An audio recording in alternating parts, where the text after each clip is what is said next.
Shalom.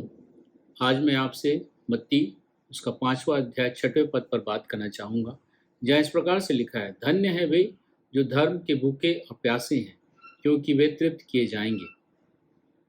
भूख और प्यास हमारी आवश्यकताओं को दर्शाती है। आज के जीवन में अगर देखा जाए तो हमारी आवश्यकताएं क्या हैं? अच्छा परिवार, अच्छा घर, अच्छी नौकरी, सेटल बच्चे, अच्छा बैंक बैलेंस, बड़ी गाड़ी, और क्या चाहिए?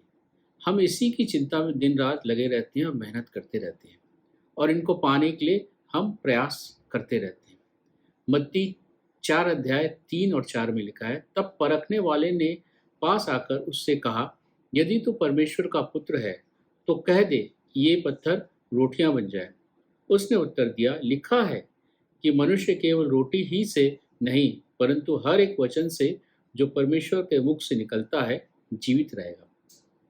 हमें जानते हैं, जब यीशु मसीह 40 दिन 40 रात भूखे रहे और उसके बाद शैतान उनकी परीक्षा करने के लिए आ जाता है, और शैतान यीशु मसीह की उस समय की आवश्यकताओं को जानता था। यीशु मसीह भूखे हैं ये शैतान जानता था, उनको रोटी की आवश्यकता है ये शैतान जानता था। इसलिए शैतान उनसे कहता है कि तू पत्थर से कह दे कि रोटी बन जाए। ये यीशु मसीह की आवश्यकता थी, इसलिए वो एक टेम्पटेशन देता है कि तू पत्थर से कह दे कि रोटी बन जाए। पर यीशु मसीह का जवाब क्या था? कि मनुष्य केवल रोटी ही से नहीं परंतु हर एक वचन से जो परमेश्वर के मुख से निकलता है जीवित रहेगा।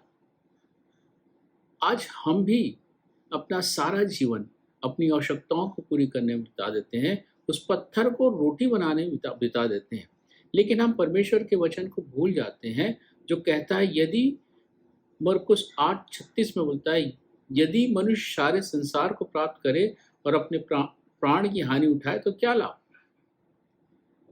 हम अपनी देह की चिंता करते हैं, हम अपनी देह को संतुष्ट करने में लगे रहते हैं, पर आत्मा की चिंता नहीं करते। मत्ती 6 और 33 में लिखा है, इसलिए पहले परमेश्वर के राज और धार्मिकता की खोज करो तो ये सब वस्तुएं तुम्हें मिल जाएंगी। इसलिए हमारे लिए ज़रूरी है कि हम पहले परमेश्वर के राज और इसकी धार्मिकता की खोज करें, तब उसके बाद परमेश्वर अपनी प्रतिज्ञा के अनुसार हमारी हर आवश्यकताओं को पूरी करेगा। यूहन्ना 3:3 में लिखा है, यीशु ने उसको उत्तर दिया कि मैं तुझसे सच सच कहता हूँ, यदि कोई नए सिरे से न जन्मे तो परमेश्वर के राज को नहीं देख सकता। निकोदेमुस परमेश्वर के पास, यीशु मसीह के पास आता है, पूछता है कि अनंत जीवन के लिए मैं क्या करूँ?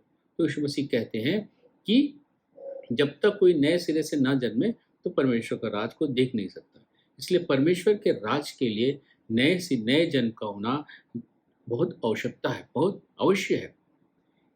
तथा हर के लिए जरूरी है कि हम नए जन्म को प्राप्त करें और इसके बाद हम धार्मिकता की खोज करें। परमेश्वर की धार्मिकता को खोज करना एक निरंतर करने वाला कार्य है। ये जीवन भर चलती रहती है, ये विश्वासी के जीवन में धार्मिकता की खोज। व्यवस्था विवरण 6:33 बोलता है, यदि हम अपने परमेश्वर यहोवा की दृष्टि में उसकी आज्ञा के अनुसार इन सारे नियमों को मानने की चौकसी करें तो यह हमारे लिए धार्मिकता ठहरे। परमेश्वर ने जितने भी हमें शिक्षाएं दी हैं, जितनी आज्ञाएं दी हैं, यदि हम इनको मानते हैं तो ये हमारे लिए धार्मिकता होती है।